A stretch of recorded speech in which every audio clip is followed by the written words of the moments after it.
माबोरैलै बिबा dollar आमेरिकानि घन्टा मोनना बुङो मिथिबाय आच्छा गंसेयाव 50 रोजाल'सो होनो नांगौ 50 रोजा होबानो 3 बोसोरा मास मोनसेयाव 15,000 खरै 15,000 खरै पकेटाव लाबाय था उन्दु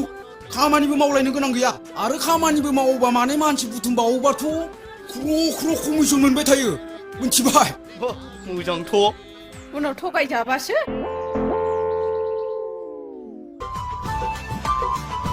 सेसलै आदा सेस गैला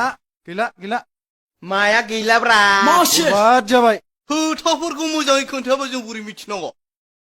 खोथाखौ मोजां बुङा मानो मा नोंनावनि खर' सेस माया बरबाद जाखो मोजाङै बुङा मानो डलारा खारबाय आदा डलारा खारबाय औलै आदा मा डलारा खारबाय नोंथांमोननि गेजेराव डलारा खारबाय आरो डलारा नोंथांमोननि लाख रांखौ लानानै गुबुन जायगायाव खारबाय सांग्रां जा बे समाव जोंनि गेजेराव गोबां एप्सनि गेजेरजों गोरलै रां खामायनाय बाथ्रा एबा रां खामायनाय बाथ्राया गोबां ससियेल मिडियानि गेजेरजों गोसारबाय थायो जेरैबायदि डलारा मोनसे समाव गोबां मुंदांखा जादोंमोन गोबां लाख खामायनायनि बाथ्रा फैदोंमोन डलारनि गेजेरजों बेबायदिनो आरो बे डलारनि बाथ्राखौ लानानै मोनसे समाव बर'नि बयजोंबो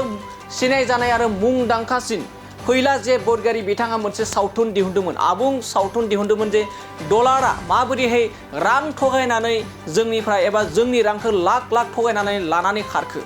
थिग बेबायदिनो जोंनि बे डिसप्लेनि गेजेरजों जाबायदि नोंथांमोना नुदों आरो बे डिसप्लेनि नुनाय भिडिअ'आनो जाबाय बयजोंबो सिनायजानाय फैला जे बरगयारीनि गंसे आबुं सावथुनमोन आरो डलारा रां लाना खारनायनि बाथ्राखौ लानानै बिथाङा सावथुन दिहुनदोंमोन थिग बेबायदिनो आरोबाव दायो गोदानै ओंखारदोंमोन YBY मुंनि मोनसे एप्स आरो बे YBY एप्सनि गेजेरजों गोरलै रां खामायनो हायो होननानै गोबां ससियेल मिडियानि गेजेरजों सावरायजादोंमोन गोबां इउटुबारफोरा गोबां ससियेल मिडिया बाहायगिरि बिथांमोना गोबां लाख लाख रां खामायनो हायो होननानै गोबां ससियेल मिडियानि गेजेरजों बुंदोंमोन नाथाय बे समाव जों सोंथि खालामो थारैनो नोंथाङा बेसेबां लाख रां खामायनो हाखो बे YBY निफ्राय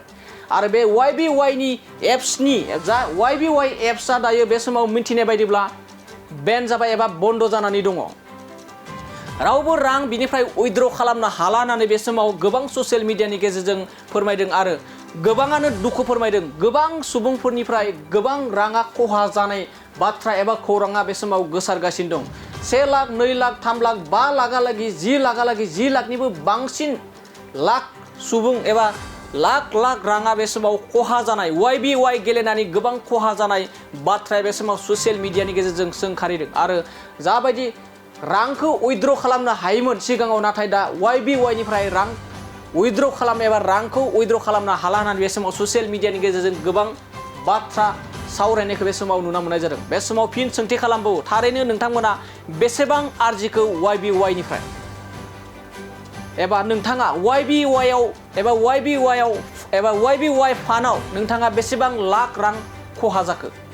थारैनो नोंथांमोना जोंनि कमेन्ट बक्सनि गेजेरजों फोरमायनो हागोन नोंथाङा YBY एप्सनि गेजेरजों गोरलैयै बेसेबां लाख रां खामायनो हाखो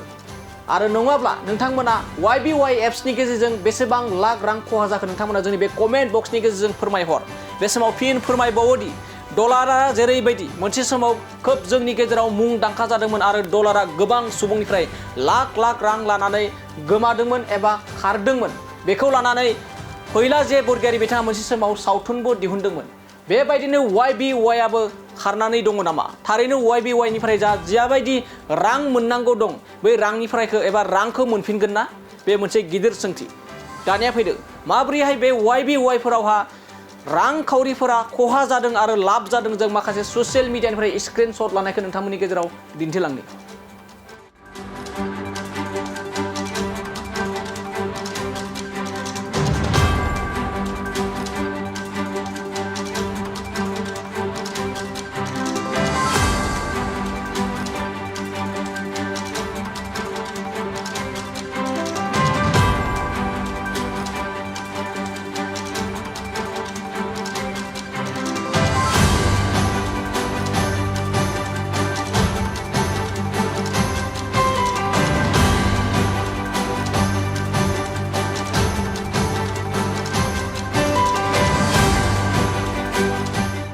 मोनसे फोसावथाय नोंथांमोननि ओनसोलाव सोरबाफोर ड्राग्स एबा फेग्रा मुवाजों नाख्रेबजानानै थानाय सुबुं दं नामा? जुदि नोंथांमोननि ओनसोलाव सोरबाफोर ड्राग्स एबा फेग्रा मुवाजों नाख्रेबजानानै थानाय सुबुं दं, अब्ला नोंथांमोननि थाखाय मोनसे मोजां खौरां। ड्राग्स एबा फेग्रा मुवाजों नाख्रेबजानानै थानाय सुबुंफोरखौ फाहामथाय होनो थाखाय नोंथांमोननि गेजेराव लानानै फैदों मोनसे रिहाबिलिटेसन सेन्टार। जुदि नोंथांनि नखराव आरो नोंथांनि ओनसोलाव सोरबाफोर ड्राग्स एबा फेग्रा मुवाजों नाख्रेबजानानै दं, अब्ला नोंथाङा रिहाबिलिटेसन सेन्टाराव फाहामथाय होफैनो हागोन। मंगलदै 1 नं बामुनपारा दरंआव थानाय रिहाबिलिटेसन सेन्टाराव नोंथाङा ड्राग्स एबा फेग्रा मुवाजों गोदोसोनानै थानाय सुबुंफोरखौ फाहामथाय होफैनो हागोन।